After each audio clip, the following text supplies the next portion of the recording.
Are you trying to decide if it makes more sense to rent or buy a home today? If so, here's what you need to know.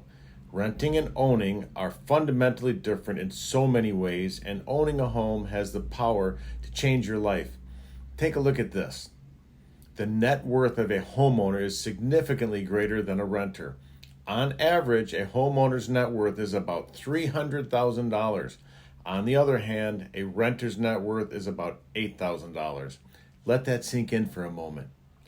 That means a homeowner's net worth is roughly 40 times greater than a renter's.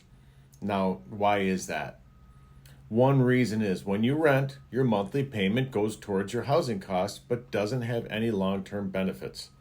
But when you own, your monthly payments and any home price appreciation help you build equity, and that equity gives your net worth a big boost over time.